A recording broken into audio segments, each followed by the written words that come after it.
프로젝트에 나와 있는 게 맞습니다. 여호수아 6장 장절은 맞습니다. 2절부터 5절까지.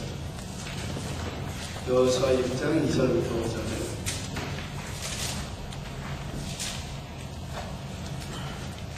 찾으셨죠? 네 절밖에 안 되는데 한 목소리로 함께 읽겠습니다.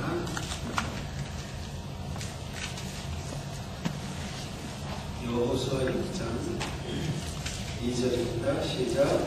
여호와께서 여호수아에게 이르시되 브라리가 너희와 그 왕과 군사들을 내 손에 주셨으니 너희 모든 군사는 성을 불러 성 주위를 매일 한 번씩 돌되 여호와를 위하라. 제사장들은 일곱 양과 나팔을 잡고 언약궤 앞에서 날 서시오. 제7일은 성을 일곱 번 돌며 제사장들은 나팔을 불 것이며 제사장들이 양과 나팔을 길게 열어서 그 나팔 소리가 너희에게 들릴 때에는 백성은 다 큰 소리로 외쳐 부를 것이라. 그리하면 그 성벽이 무너져 내리니 백성은 함께 앞으로 올라가지라 하시네. 아멘. 우리 시간 우리 하나님 찬양하겠습니다. 찬송가 495장입니다.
하나님 주님 모신 것이 어느 곳이나 하늘나라라고 하면 우리 앞에 힘든 일이 있어도 우리 앞에 넘어서기 어려운 일들이 있다 할지라도 하나님이 함께 계시기에 이곳이 낙원이요 또한 우리에게 힘을 주실 것을 믿습니다.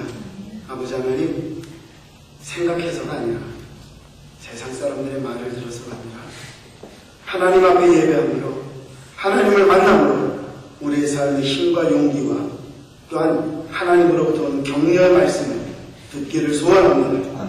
아버지 하나님 함께하여 주시고 부족한 종의 입술을 통하여 말씀 전해지지만 하나님의 능력의 말씀으로만 선포될 수 있도록 성령께서 이 자리를 주장하여 주시고 하나님의 귀한 백성들 또한 부족한 전하는 종 모두 성령께서 감동 강화시켜 주셔서 하나님의 살아계신 음성만 하나님의 살아계신 말씀만 운행하는 시간 줄 수 있도록 역사하여 주시옵소서. 아멘. 감사합니다. 예수님의 이름으로 기도드렸습니다. 아멘.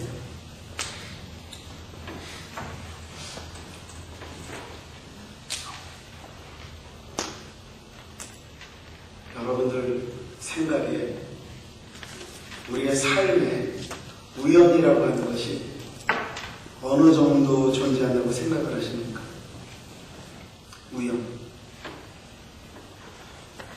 우연을 필연으로 바꾸는 것도 대주고 신앙인데 그래서 오죽하면 가수가 그렇게 노래했죠. 우리의 만남은 우연이 아니다. 그것은 우리의 바람이었어. 한 프랑스 캐톨릭 수도원에 그 종교학으로 PhD를 받기 위해서 프랑스에 유학을 가셨던 스님이 그 프랑스 소르본 대학에서 PhD를 하기 위해서 이제 머물러야 되는데 마땅한 자리가 없어서 그 대학 옆에 있는 수도원에서 스님이 기거를 하셨던 모양입니다. 그래서 그 수도원에는 그야말로 금욕생활이 철저하거든요. 그래서 한 몇 시간이면 보통 10시 정도면 그 침묵 시간이라는 게 있습니다. 그래서 그 시간에는 소리를 못 내게 되어 있습니다. 말을 못 합니다. 아침 보통 새벽 동틀 때까지 한 6시경까지는 말을 못 합니다. 그 다음에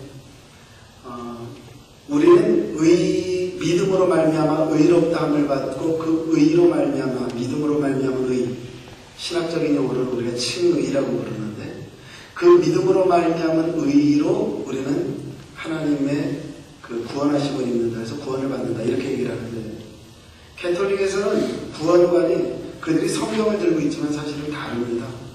그래서 행함이 있어야 구원을 받는다 그렇게 되고요. 첫째로 그 다음에 그 행함에 있어서도 모자라는 것들을 내가 못 채우면 우리의 자손들이 채울 수 있다 이렇게 가르치죠. 그리고 캐톨릭의 가장 그 구원관에 있어서 사실은 성경과 다른 것이 캐톨릭에서는 죽으면 연옥으로 가죠. 연옥으로 가서 마지막 때 심판을 받는데 이게 이제 중간구원이라고 하는 표현으로 씁니다. 우리 기독교에서는 보통 캘빈주의의 영향을 받아서 죽으면 바로 천국 간다 이렇게 되어 있고요. 그 캐톨릭에서는 그 중간구원이라고 해서 연옥이라고 하는 것을 만들어서 그 연옥설을 주장을 많이 하죠. 그런데 그 연옥이라는 것에 가서도 결국 믿음으로 심판받는 게 아니고 천주교는 행함으로 구원을 받는다. 그래서 재미난 건 신부님일지라도 구원 받으셨습니까? 그러면 잘 모르겠습니다. 이렇게 대답할 수밖에 없습니다. 왜? 일단 연옥 가서 심판을 받아야 되기 때문에. 그러나 우리는 어떻죠? 당신은 구원 받으셨습니까? 예, 구원 받았습니다. 어떻게 구원 받으셨습니까? 예수님 믿음으로 구원 받았습니다. 우리가 이렇게 표현을 하죠. 어쨌든 그런 어떤 천주교의 차이점이 있는데 그곳에 가서 스님이 기도하는 동안에 그 스님들이 이 책을 좀 좋아하시냐면 좀 굉장히 정적이신 그런 게 있잖아요. 그래가지고 성경을 5번이나 읽으셨대요. 뭐 우리 교회는 몇 명 안 되고 또 아직 초신자들이 많으니까 그렇지 않습니다만 5번이나 읽으셨대요. 그리고 큰 교회 가면 장로님들 다 찔리세요. 안 찔릴 수가 없죠. 스님도 5번이나 읽었다는데 교회 다닌 지가 몇십 년 됐는데 한 번도 안 읽었으니 이거 어떻게 창피해서. 근데 희한한 게 뭐냐면 그 스님에게 물어봤을 때에 자기는 성경 속에서 예수님을 보지 못했다. 하나님을 자기는 인정할 수가 없다. 그러셨다라는 겁니다. 저는 그분이 잘못됐다라는 얘기를 하려는 게 아닙니다. 우리가 책 한 권을 봐도 어떤 눈을 가지고 보느냐에 따라서 그 책이 좋은 책이다 혹은 그 책이 나쁜 책이다 내지는 그 책은 도움이 되는 책이다 혹은 도움이 되지 않는 책이다 라고 말을 합니다. 하물며 성경이라고 하는 것을 바라볼 때에 우리가 어떤 눈을 가지고 바라보느냐 이것은 우리가 성경 속에 하나님을 만날 수 있느냐 아니면 성경에서 하나님을 만날 수 없느냐 이것으로 완전히 구분이 될 수가 있죠. 믿음의 눈으로 본다면 그 속에 하나님이 하시는 사랑이 보이고요. 하나님께서 우리를 위하여 일하시는 것들이 보이고요. 하나님 우리가 믿음의 눈으로 보면 때에 따라서 우리가 하지만 우리가 잘했다고 칭찬하는 것도 보입니다. 그런데 성공지향주의에 물든 사람들이 보면 뭐가 보일까요? 성공하는 방법이 보이겠죠. 리더십에 대한 사람들이 보면 어떤 책이 될까요? 리더십에 대한 책이 되겠죠. 가장 재미난 것 중에 하나는 뭐냐면요, 배 만드는 조선 기술자가 보니까 노아의 방주의 그 비율이요, 가장 배를 만드는데 안전한 비율이더랍니다. 그러니까 이 배 만드는 사람이 볼 때의 노아의 방주는 뭐로 보여요? 가장 안전한 배 만드는 비율의 책으로도 보일 수 있는 겁니다. 이처럼 각각 다릅니다. 더 웃기는 것은 하나님에 대해서, 그리스도에 대해서 부정적인 시각을 가진 사람의 눈으로 볼 때는 성경이 어떤 것으로 보이는 줄 압니까? 그냥 신화로밖에 보이지 않습니다. 이 속에 신이 있어요? 하나님이 있어요? 없습니다. 그런데 과연 우리가 정말 부인할 수 있겠느냐 하는 겁니다.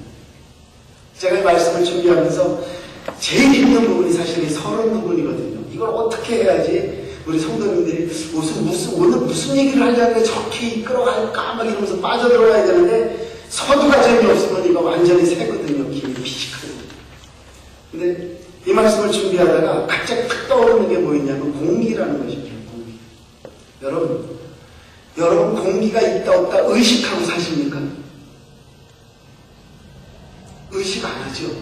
공기가 있습니까? 없습니까? 있습니다. 하나만 더. 공기가 중요합니까? 중요하지 않습니까?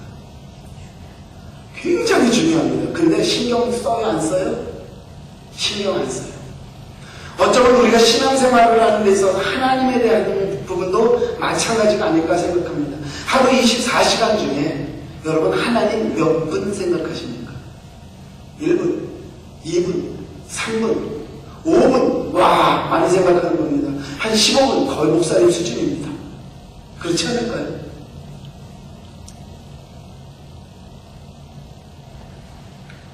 항상 기억 안 납니다, 하나님. 일하러 가면서 무슨 생각나요? 아, 오늘은 뭐 해야지 이 생각하지. 누가 하나님 이 일을 하는데 도와주세요, 저 일을 하는데 도와주세요. 누가 그러고 가요? 그러고 갈 때 다 이유가 있어요. 언제? 내가 해갖고 어렵겠다 싶을 때. 그럴 때는 속으로 기도하면서 가요. 하나님 이렇게 해주세요, 하나님 저렇게 해주세요. 그러나 어려운 일이 없을 때는 신나게 가요. 하나님하고 상관없어요. 저는 그 나쁘다고 생각 안 해요. 왜? 아이가 넘어지기 전에는 엄마 안 불러요. 딱 넘어지면 엄마 이러고 부르죠. 왜? 급하거든요. 우리 하나님이 그런 건 아닐까. 그런 면에서 우리 한번 생각해 볼 수 있기를 바랍니다. 내가 하나님을 의식하지 않고 살았다 치더라도, 내가 하나님 생각을 안 하고 살았다 치더라도, 진짜 나는 하나님 믿나? 내가 정말 하나님 믿나? 하나님 있나? 아니면 하나님 없나? 한번 생각해 볼 수 있기를 바랍니다. 하나님이 있느냐? 하나님이 없느냐? 오늘 말씀의 내용이 여러분들에게 들려지는 것은 전혀 다르기 때문에, 오늘 말씀의 내용은요, 여리고성에 대한 이야기입니다. 어려서부터 교회 다니신 분들은 정말 많이 들었던 이야기입니다. 어떤 안수 집사님이 계신데, 전에도 제가 한번 말씀드렸어요. 이 안수 집사님은, 왜 안수 집사님인가 했더니 여자 집사님인데 안수 집사님이라고 그래서 어떻게 안수 집사냐 그랬더니 목사님이 자기를 집사시킬 때 머리에 손 얹고 기도해 줬대요. 그래서 자기가 안수 집사래요. 그 사람 앞에서 여리고성 얘기를 했단 말이에요. 그때 여리고성이 뭐냐고 물어보더라고요. 그래서 제가 처음 알았습니다. 아, 안수 집사도 여리고성을 모를 수 있구나. 왜 여리고성을 모른다라는 게 그게 그냥 그렇게 들통나냐면, 우스갯소리를 한마디 한 거예요. 어느 목사님 여름성령학교 때 아침 일찍 교회를 갔더니 아이들이 막 왔다 갔다 하더래요. 근데 그때 이제 목사님이 듣기로는 여리고성에 대한 이야기를 성경학교에서 가르쳤잖아요. 그래서 목사님이 아이를 하나 딱 붙잡고 물어본 겁니다. 얘야, 여리고성을 누가 무너졌니? 여리고성이 어떻게 무너졌니? 그랬습니다. 그랬더니 어린아이가 갑자기 대답하는 얘기가, 목사님, 저 여리고성 안 무너뜨렸는데요. 이러는 겁니다. 그러니까 하도 어이가 없어서 선생님을 불렀습니다. 선생님 일로 와봐요. 아니 도대체 애들 어떻게 가르쳤길래 얘한테 내가 여리고성이 어떻게 무너졌니? 그랬더니 자기가 안 무너뜨렸다고 말하는 겁니까? 근데 선생님이 하시는 말씀이 저는 착한 애라서 거짓말을 할 줄 몰라요. 제가 안 했다면 정말로 안 했습니다. 그러는 겁니다. 그러고 나니까 이제 목사님이 막 열이 나는 거예요. 그래가지고 장로님을 불렀습니다. 장로님 이리 와보십시오. 우리 주일학교 심각합니다. 왜요 목사님? 아니 내가 아이언드 여리고성을 어떻게 무너졌냐 그랬더니 자기가 안 했다고 그러잖아요. 그래서 내가 선생님한테 물어봤더니 걔는 착한 애라서 거짓말을 할 줄 모른대요. 이래서 되겠습니까? 그랬더니 장로님이 하시는 말씀이 네 그러면 그냥 우리 여름 성경학교 중간에 있었던 일이니까 그냥 무너진 걸 저희가 교회 재정으로 쌓아주도록 하지요. 이랬다라는 이야기입니다. 더 기가 막힌 건 이 얘기를 하고 있는데 그 안수 집사님이래요. 그 여자 집사님이 하는 얘기가 그게 무슨 얘기인데 그러는 거예요. 그러니 얼마나 답답하고 깝깝하고 속이 상하고 참 느낌 묘하대요. 정말 개그 콘서트에 나오는 것도 아니고 네. 정말 모르는 분들이면 이해가 갑니다. 그러나 스스로가 집사님이라고 그러면서 모르니 얼마나 답답합니까? 모를 수도 있어요. 그래서 제가 여러분들에게 확실하게 그 내용을 말씀을 드리면 이스라엘 애굽에서 나와서 드디어 40년 광야 생활을 마치고 요단강을 건너서 가나안 정복을 시작을 했습니다. 근데 요단강을 건너자마자 첫 번째 만난 성읍이 바로 여리고성입니다. 이 여리고성을 어떻게 했느냐? 하나님께서 명령을 하시기를 야 너네들은 싸우려고 하지 말고 하루에 한 바퀴씩 돌아라. 6일 동안 하루에 한 바퀴씩 돌아라. 마지막 7번째 날은 7바퀴를 돌아라. 그리고 제사장은 나팔로 백성은 함성을 지르면 이것이 다 무너져 내릴 것이다. 이렇게 말을 했습니다. 여리고성 함락작전 이름은 거창한 것 같은데 참 내용은 별볼 일이 없는 겁니다. 네. 그런데 그 일이 이루어졌다는 이야기죠. 구약의 여리고성은 사실 따져보면 지리학적으로 볼 때 신약의 여리고와는 좀 다른 곳으로 보여지고요. 구약의 여리고는 요단강에서부터 서쪽으로 약 8km 지점에 있는 중요한 성이었다고 합니다. 그 당시의 자료를 보면요, 여리고성의 넓이가 약 8에이커 정도 됐다고 하고요. 오늘날로 말하면 축구장 4개에서 약 6개 사이. 왜냐하면은 그 안쪽 벽, 성벽이 2겹으로 돼 있었어요. 그래서 여리고성 안벽으로 봤을 때는 8에이커 정도가 되지만 바깥벽으로 봤을 때 조금 더 컸다라는 거죠. 그래서 8에이커에서 9에이커 정도 되어졌다라고 봅니다. 약 축구장 4개 정도. 그런데 이 성이 크다면은 크지만 사실은 뭐 아주 큰 거는 아니죠. 축구장 4개 정도의 숫자면은. 그 당시 여리고성에 몇천 명의 사람들이 살고 있었을 것이라고 이야기를 합니다. 말씀드렸던 것처럼 성벽은 이중경으로 되어 있고요. 그 높이는 약 8에서 9m 정도, 30에서 40피트 정도, 그 높이로 돌벽으로 쌓여져 있었던 그런 성입니다. 그곳은 아주 천혜의 요새라고 그러죠. 그렇기 때문에 한쪽은 벼랑이고요. 그 한쪽에는 뭐 벽을 쌓고 뭐 이래가지고 그곳을 이렇게 침공하기가 굉장히 어려웠었던 그런 지역이라고 이야기를 합니다. 더군다나 그 안에는 마르지 않는 샘이 있었고요. 그 다음에 그 안에는요, 그 성읍에 사는 모든 백성들이 먹을 수 있는 식량을 몇 년치씩을 거기다 재놓고 있었답니다. 그래서 문을 꼭 걸어 잠그면 밖에서 들어오지도 못할 뿐더러 나가지 않아도 견딜 수 있었고요. 끊어지지 아니하는 물이 있었기 때문에 목마름이나 먹을 거에 대해서도 염려하지 아니하고 견딜 수 있었던 그러한 곳이었다라는 거죠. 그런데 이 여리고성을 무너뜨리는 데 있어서 이스라엘 백성들이 할 수 있었던 일은 뭐라고요? 아무것도 없었다.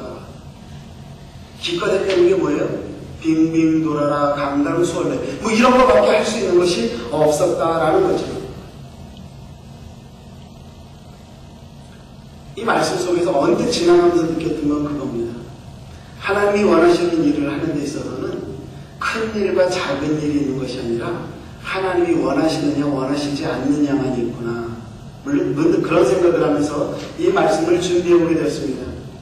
왜 그러냐면 예수님께서 우리에게 이런 가르침을 주신 적이 있어요. 마태복음 17장 20절에 있는 말씀 보니까 가라사대 너희 믿음이 적은 영혼이라 진실로 너희에게 이르노니 너희가 만일 믿음이 한 겨자씨만큼만 있으면 이 산을 명하여 여기서 저기로 옮기라 해도 옮길 것이요 또 저희가 못할 것이 없으리라.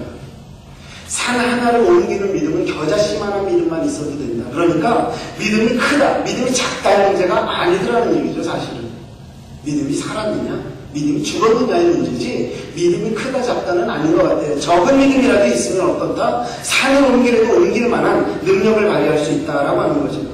그런 걸 보면 여리고 성을 무너뜨렸던 그 이스라엘이 했던 일은 작습니다. 그런데 우리가 알 수 있는 것은 뭐죠? 그들에게는 무엇이 있었다? 믿음이 있었다. 어떤 믿음? 여리고 성을 넉넉히 무너뜨릴 만한 믿음이 있었다. 제가 믿음 열전이라고 해서 여러분들에게 계속 말씀을 전하는데 오늘의 말씀의 제목은 그런 면에서 성을 무너뜨리는 믿음입니다. 성을 무너뜨리는 믿음, 그건 과연 뭐냐? 저는 이렇게 생각해 봤습니다. 말씀 속에서 하나님이 하신다는 믿음, 이것이 바로 우리 앞에 있는 성을 무너뜨리는 믿음입니다. 누가 한다? 하나님이 하신다. 이것을 믿는, 그러한 믿음을 가졌을 때에 성이 무너진다라고 하는 거죠. 사실 교회 다니면서 오는 말씀은 아주 자주 접하는 말씀 중에 하나입니다. 그리고 이런 말씀 본문을 딱 뽑으면 우리 성도님들은 벌써 오늘 목사가 설교를 이런 쪽으로 하겠구나 라는 걸 벌써 다 짐작을 합니다. 왜? 어려서부터 하도 들었기 때문에 내용을 알고 계십니다. 예를 들면 이런 거죠. 우리 삶 속에는 여리고 성과 같이 우리의 힘으로 극복하기 어려운 장면들이 항상 있습니다. 그때 우리는 어떻게 해야 됩니까? 하나님께 의지합니다. 하나님께서는 장애물을 무너뜨려 주십니다. 뭐 이런 시나리오를 우리는 항상 머릿속에 가지고 있더라 하는 거죠. 그런데 정말 우리가 중요하게 생각해야 되는 건 뭔지 압니까? 여리고성이 무너졌다라는 것이 아니라 그 여리고성을 무너뜨리신 분이 누구냐라고 하는 겁니다. 누구예요? 하나님이에요. 정말 중요한 건 뭐예요? 하나님이 그 일을 행하셨다라고 하는 것이 중요하더라는 거죠.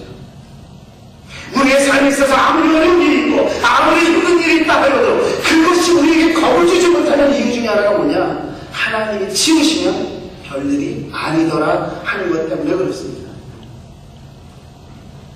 여리고성을 무너뜨린다? 하나님이신 것이 중요한 거예요.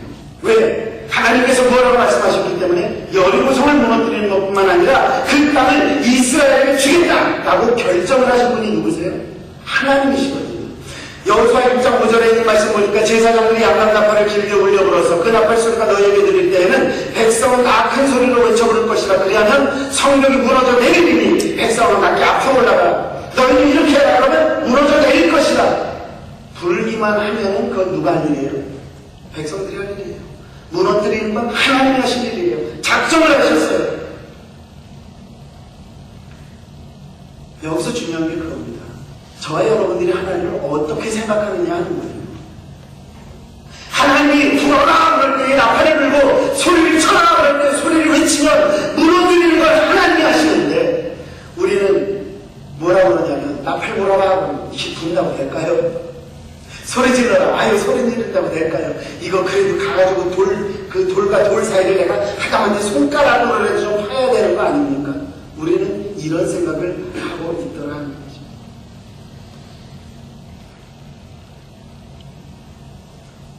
오늘날 많은 성도들이 하나님을 어떻게 생각한다고요?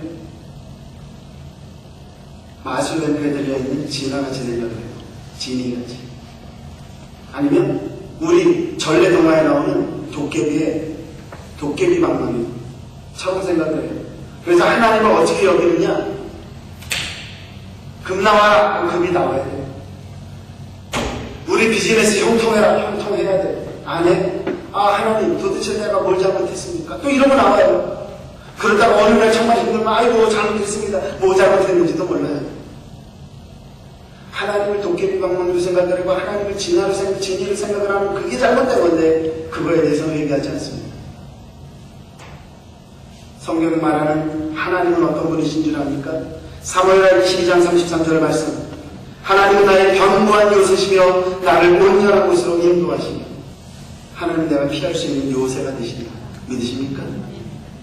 역대하 25장 8절에 있는 말씀. 왕만을 가시고 있어 싸우소서. 하나님 왕을 내 절 앞에 엎드러지게 하시리이다. 하나님은 능히 돕기도 하시고 능히 패하기도 하시나이다. 하나님 나를 도우실 수 있어요. 가장 절망적인 순간. 그러나 하나님 나를 패하게 하실 수도 있어요. 내가 가장 교만했던 그 순간.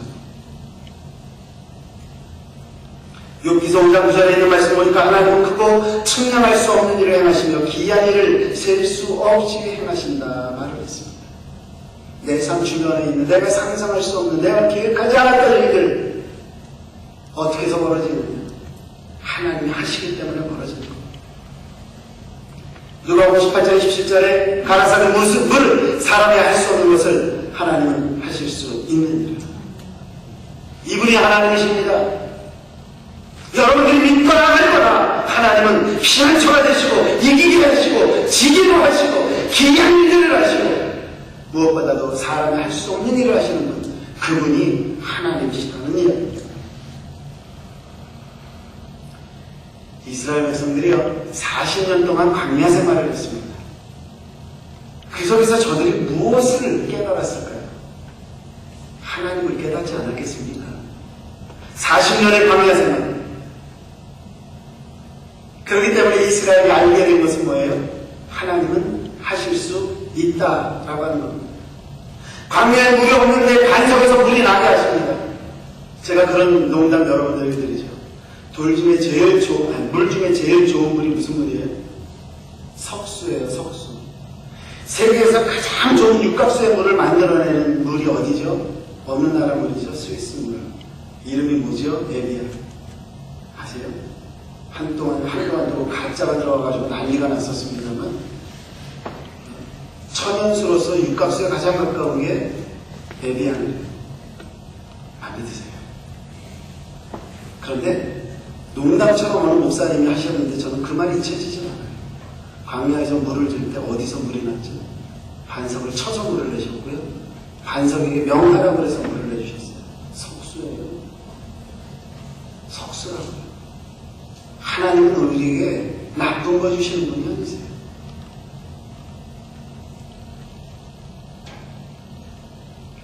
하나님에 대한 믿음이 40년 동안 자랐습니다. 그렇기 때문에 그들은 어떻게 했어요? 여리고성을 뱅뱅뱅뱅 돌 수 있었습니다. 저와 여러분들에게 하나님은 어떤 분이십니까? 40년의 연단을 통해서라도 하나님은 우리가 어떤 믿음 갖기를 원해요? 하나님은 우리가 할 수 없는 일을 하시는 분입니다 라고 하는 믿음을 갖기를 원하신다는 거죠. 왜? 그래야 하나님은 일을 하시기 때문입니다. 이스라엘 백성들이 한 가지 알아낸 게 있어요. 뭐예요? 우리가 우리의 힘으로 해서 가나안에 들어가지는 게 아니더라 하는 거죠. 그렇기 때문에 그들은 하나님의 말씀에 순종할 수 있었습니다. 저는 오늘 여기서 우리가 삶의 해답을 찾기를 원합니다. 학생이 열심히 공부를 하면 할수록 뭘 느껴요? 공부하는 데 있어서 한계를 느낍니다. 운동선수가 운동을 열심히 하면 할수록 뭘 느낄까요? 자기 능력의 한계를 느낍니다. 과학자는 연구를 하면서 사람의 지혜로 뛰어넘을 수 없는 한계를 느낍니다. 의사들이 가장 자기의 한계를 느낄 때가 언제일까요? 죽어가는 환자를 보면서 살릴 수 없다라고 포기해야 되는 순간에 의사는 자기의 한계를 느끼는 겁니다. 이같이 우리는 한계를 가지고 있습니다. 이것이 우리의 삶의 문제들입니다. 우리가 우리의 능력을 해결해 보려고 아무리 해도 결국 우리가 해결할 수 있는 것은 한계가 있더라 하는 겁니다. 그 속에서 우리가 알게 되는 게 뭐예요? 나는 다 못해도 하나님은 하실 수 있습니다 라는 것 아니겠습니까? 하나님이 하신다는 것, 그게 뭐죠? 세상 사람들은요, 하나님이 하십니다 그러면은 뭐라고 말하느냐? 그건 다 네가 무능해서 하는 얘기야. 네가 능력이 있으면 하나님이 하십니다 소리 하겠느냐? 이렇게 얘기를 합니다. 그러나 아닙니다. 여러분, 우리가 무엇을 할 수 있다고 생각을 하십니까? 여러분들이 하실 수 있는 게 뭡니까? 제가 그걸 가끔 그러잖아요. 내 인생은 나의 것, 내 인생은 나의 것. 아무리 외치고 부르짖어봐도 내 건데 내 마음대로 안 되는 게 내 인생인데. 안 그렇습니까? 제일 웃기는 게 뭔 줄 아세요? 내일 아침 6시에 일어나야지. 근데 6시에 안 일어나져요. 그래서 어떻게 해요? 알람시계 켜놓고 자잖아요. 그 알람시계 켜놓고 어느 날은 어때요? 꺼놓고 또 자요. 그래놓고 왜 시계가 안 울었지? 그러고 일어나는 게 우리들 아닙니까? 며칠 전에 우리 아이들 친구 하나가 메인주에서 교통사고로 죽었습니다. 나이가 20살입니다. 그 부모가 그 아이를 위해서 할 수 있는 게 무엇이었을까요? 무엇을 할 수 있었겠습니까? 아무것도 없습니다. 이것이 우리의 악입니다. 살아있는 게 감사할 뿐이지 어떤 일에 대해서도 우리는 계획을 세울 수도 피해갈 수도 없더라는 겁니다. 사랑하는 배들 가족 여러분, 우리 삶의 여리고성과 같은 장애물은 얼마든지 찾아옵니다. 그때에 여러분들이 힘을 가지고 그거를 정말 옮길 수 있다고 생각을 하십니까? 아니요. 오늘 여리고성을 통해서 우리에게 하나님이 분명히 보게 하시는 것, 그거는 내일인데, 그건 내가 할 일인데. 우리는 뭐라고 해요? 성함 바뀌시면 돌아. 아, 이거 너무 쉽지요. 그래, 너는 쉬운 거 해. 내가 힘든 거 할게. 그 하나님을 경험하시는 여러분들 되시기를 주님의 이름으로 축복합니다. 여리고성의 메시지에서 성을 무너뜨리는 믿음은 어떤 믿음이요? 하나님이 하신다는 믿음이라면, 두 번째 성을 무너뜨리는 믿음은 뭐냐? 행동하는 믿음입니다. 오래전에 한 정치인이 행동하는 양심이라는 표어를 가지고 정치를 했었던 적이 있습니다. 저는 그 말을 참 좋아합니다. 행동하는 양심. 아무리 양심 있는 사람이라도 행동이 양심과 일치되지 못하면 그것은 비양심적인 삶이 되는 거죠. 마찬가지로 저는 이 말씀을 우리 신앙인들에게 접목시켜 보았습니다. 행동하는 믿음. 믿음이 있다고 하면서도 그 행동이 믿음에 걸맞게 따라가지 못한다면 뭐예요? 짝퉁 믿음, 짝퉁 믿음. 믿음이라는 모양은 있는데 그 기능은 그렇게 안 되더라는 거죠. 야고보 사도가 우리에게 했던 말씀 기억합니까? 야고보서 2장 26절에 있는 말씀, 영혼 없는 몸이 죽은 것 같이 행함이 없는 믿음은 죽은 것입니다. 여러분, 영혼과 육체의 관계를요, 행함과 믿음의 관계로 설명을 하고 있어요. 육체에 있어서 영혼이 없다? 시체죠. 그렇죠? 그럼 믿음에 있어서 행함이 없다? 믿음이라는 시체입니다. 껍데기만 남았고 아무것도 쓸모가 없는 것이라는 얘기죠. 그렇게 말을 하면 결국 믿음이라고 하는 것은 믿는 만큼 행동할 때에 설명되어질 수 있는 것이 바로 믿음이라는 거죠. 오늘 말씀으로 다시 돌아가서 보면요, 이스라엘의 행동은 참 무모하기가 짝이 없습니다. 왜? 성경에 표현된 걸 다시 한번 보면요, 여러분들하고는 제가 2절부터 읽었는데 1절에 있는 말씀을 보면 이렇게 되어 있습니다. 이스라엘 자손들로 인하여 여리고는 굳게 닫혔고 출입하는 자 없더라 그랬거든요. 굳게 닫혔대요. 출입하는 자가 없대요. 이 말을 뒤집으면 무슨 말인 줄 압니까? 여리고성을 한번 닫으면 안에서 열지 않으면 열린다는 얘기입니다. 그만큼 견고하다는 얘기예요. 여리고성의 단단함은 그 당시 소문난 성이었습니다. 이런 성을 향해서 하나님은 이스라엘에게 뭐라고 명령했습니까? 앞서서 읽었던 말씀처럼 5절에 있는 말씀, 하루에 한 바퀴씩 마지막 날 7바퀴를 돌아라. 그리고 나서 뭐라고 그랬냐면, 양각 나팔을 길게 울려 불어서 그 나팔 소리가 너에게 들릴 때는 백성은 다 큰 소리로 외쳐 부를 것이라. 그리하면 성벽이 무너져 내리리라. 여러분 생각을 한번 해보십시오. 예? 저랑 여러분들이랑 제가 이제 여호수아 롤을 대신하고 여러분들이 이스라엘의 롤을 대신하는 겁니다. 예? 그러고서는 어디 가가지고 이제 제가 하루에 우리가 한 바퀴씩 도는 거예요. 그리고 이제 7번째나 7바퀴를 다 돌았어요. 제가 나팔을 빵빠라빵, 뭐 요새 부부젤라가 유행하니까 제가 부부젤라처럼 부르는 겁니다. 또또또 그러고 봅니다. 그럼 여러분들이 와! 그러면 불쌍 무너질 거예요.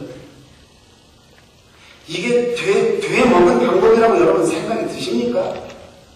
조금만 상식이 있어도 말도 안 되는 일이다. 우리는 쉽게 이야기할 수 있습니다.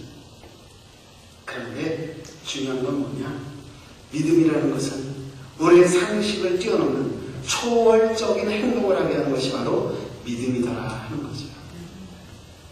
저는 여러분들에게 맹목적이고 무지함의 믿음을 이야기하는 게 아닙니다. 초월적이라는 말씀을 드렸습니다.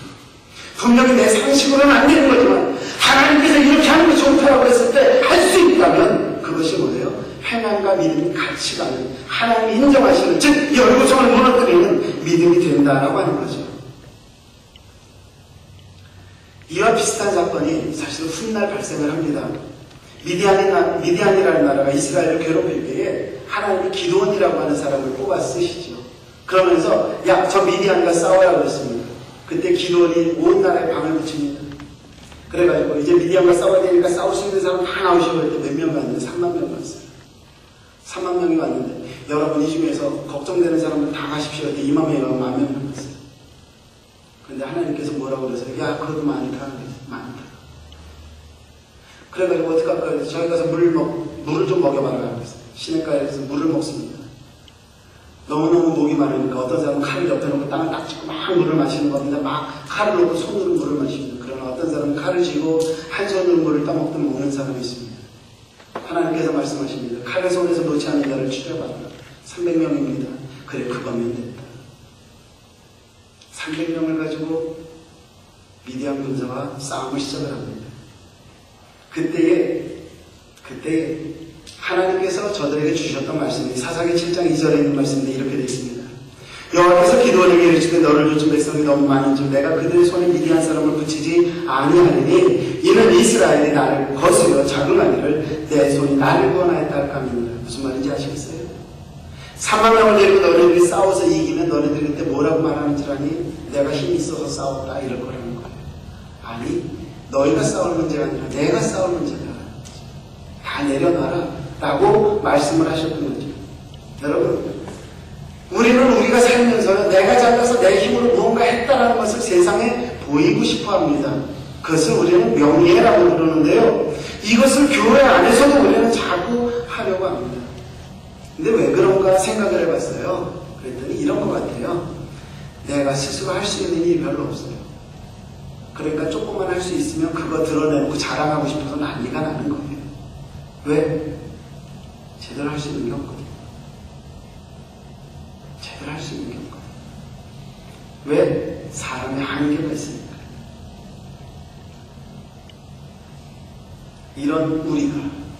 이런 제한된 우리가 할 수 있는 게 뭐예요? 하나님 말씀에 순종하는 겁니다. 우리가 신앙생활을 하는 것을 보면 세상 사람들이 흔히 하는 말이 있습니다. 바보짓이다, 병신짓이다. 네가 못나서 하나님을 믿는구나. 이런 얘기를 참 많이 합니다. 근데 바울 사도는 또 한 줄 더 떠서 이렇게 얘기를 했어요. 고린도전서 1장 21절에 보니까 하나님의 지혜에 있어서는 이 세상이 자기 지혜로 하나님을 알지 못하는 거로 하나님께서 전도에 미련한 것으로 믿는 자들을 구원하시기를 기뻐하십니다.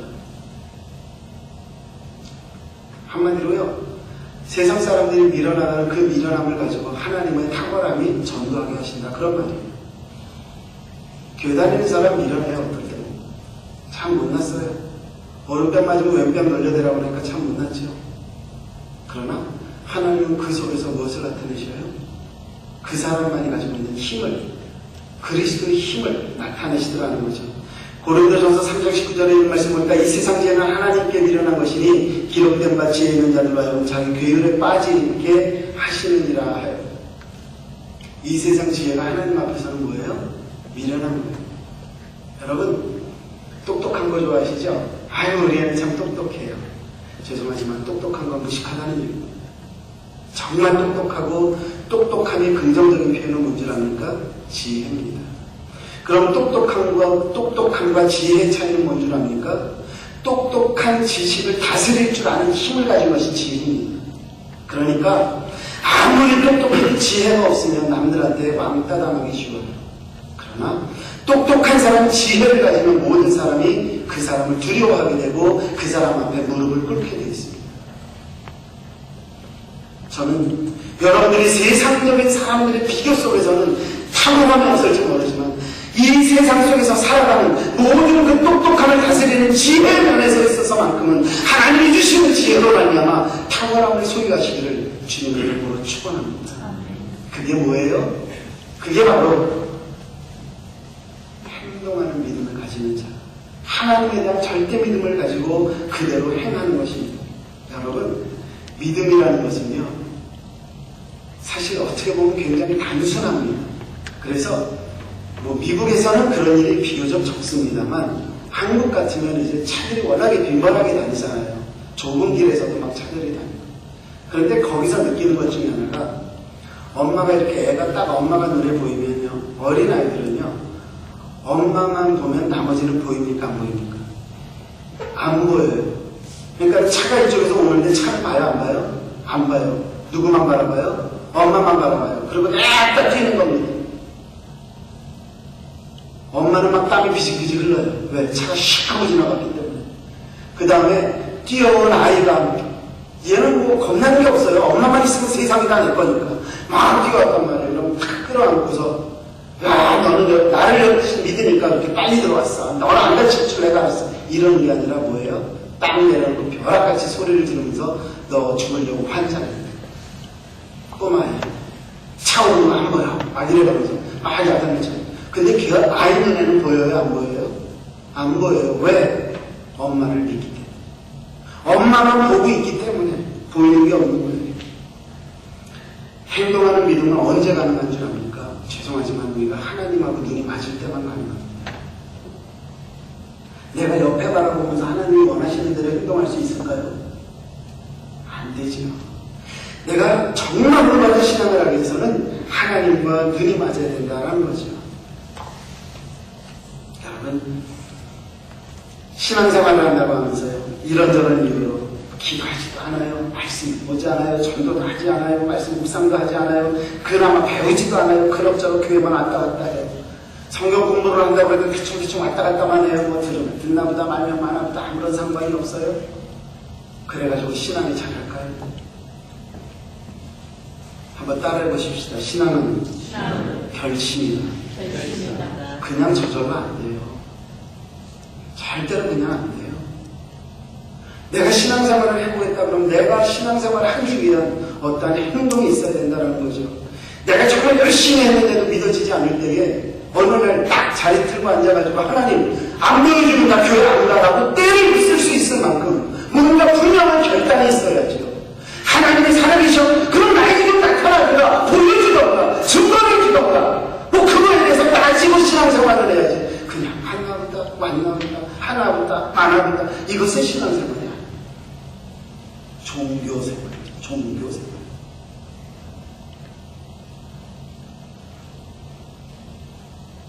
행동하는 믿음.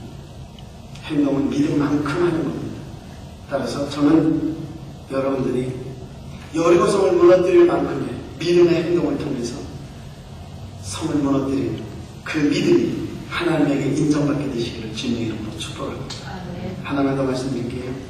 성을 무너뜨리는 믿음은 어떤 믿음이냐? 이거는 따라하십시오. 말씀을 앞세우는 믿음. 행동을 앞세우는 것도 좋습니다. 그런데 제일 중요한 건 뭐가 앞서야 되느냐? 말씀이 앞서야 돼요. 그래서 말씀이 틀을 잡아주고 내가 그대로 행동하면서 살아야 이것이 올바른 신앙생활입니다. 제가 종종 여러분들에게 우스갯소리처럼 드리는 말 속에 이런 말이 있어요. 성경은 덮어놓고 믿는 게 아니라 펴놓고 믿는 거다. 그렇죠? 덮어놓고라는 말이 한국말에는 뭐죠? 무조건이라는 말이죠. 그렇죠? 앞뒤 안 재고 분간 없이. 그런데 하나님을 믿을 때에 성경마저 덮어놓고 믿으면 돼야 안 돼요? 안 돼요. 펴놓고 믿으세요.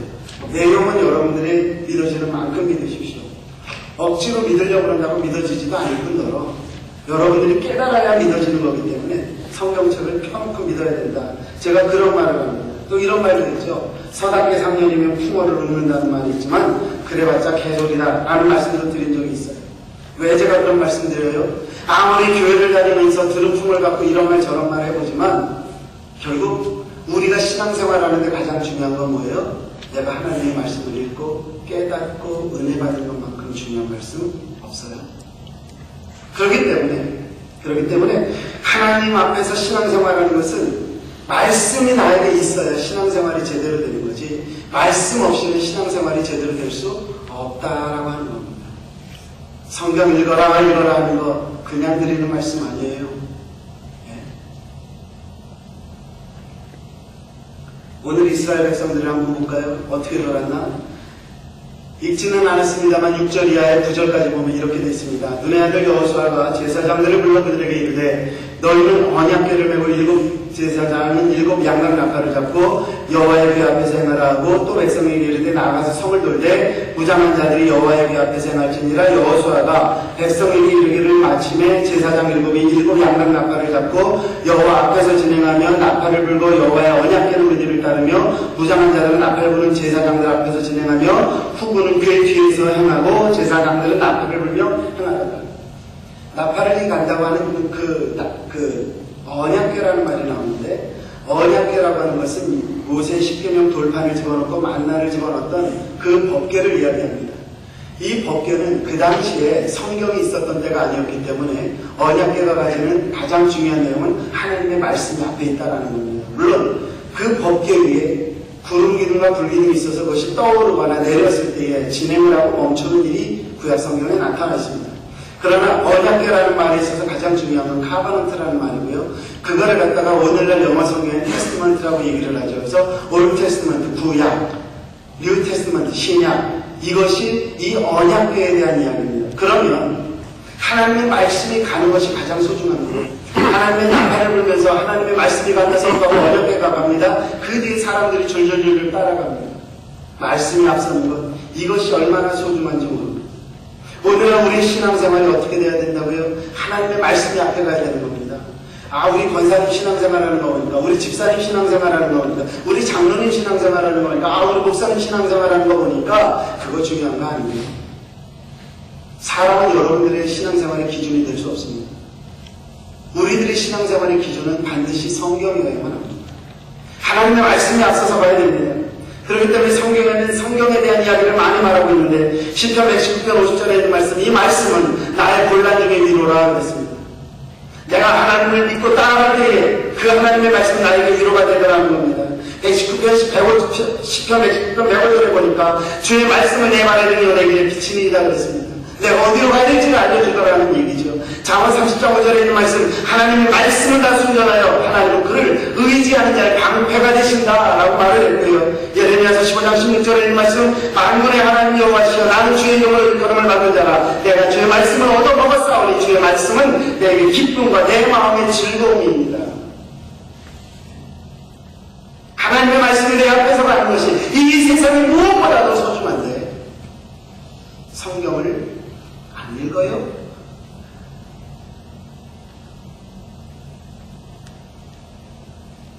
인터넷에서 다운로드 받아서 시중에 떠도는 많은 CD를 통해서 오가면서 은혜 받습니다 라고 얘기를 하시는 분들이 더러 있습니다.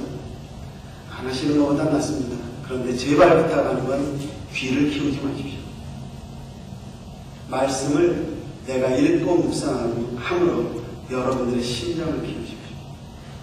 사도 바울은 하나님의 말씀을 통해서 그가 표현하는 바는 예수 그리스도의 심장을 내가 내 삶에 이식했다라고 표현했습니다. 예수 그리스도가 말씀이시라면 성경 속에 있는 그 역동성을 내가 받아들인다면 예수 그리스도의 심장을 받아들이는 일입니다. 성경이라는 것이 그런 겁니다. 하나님의 말씀을 앞세운다는 것이 그런 것입니다. 저와 여러분들은 이 시간 생각해 봐야만 합니다. 과연 나는 무엇을 앞세우고 내 삶을 살아가고 있는가? 내 신앙에 있어서 표대로 과연 무엇인가? 한번 생각해 봐야 합니다. 하나님이 이것을 기대하고 바라고 나가고 있다면 죄송하지만 우리는 잘못 생각하고 있는 겁니다. 요새 이렇게 인터넷상에서 가끔 물건을 팔다, 뭐를 이제 이렇게 세일한다라는 걸 보면은 굉장히 재밌는 게 있어요. 예를 들면 타겟이라는 데서 물건을 파는데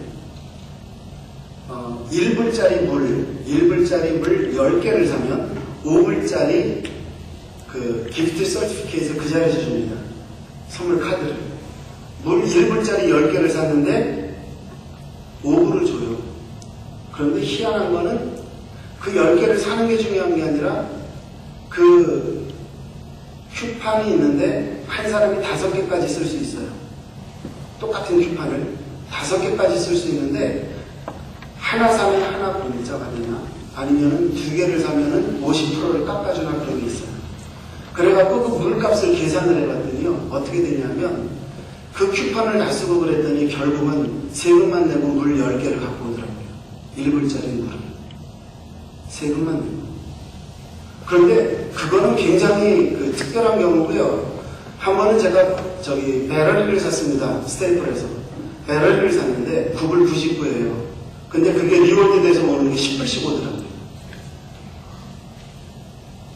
그래가지고 20불 플러스 텍스 주고 샀는데 20불이 왔어요. 어쨌든.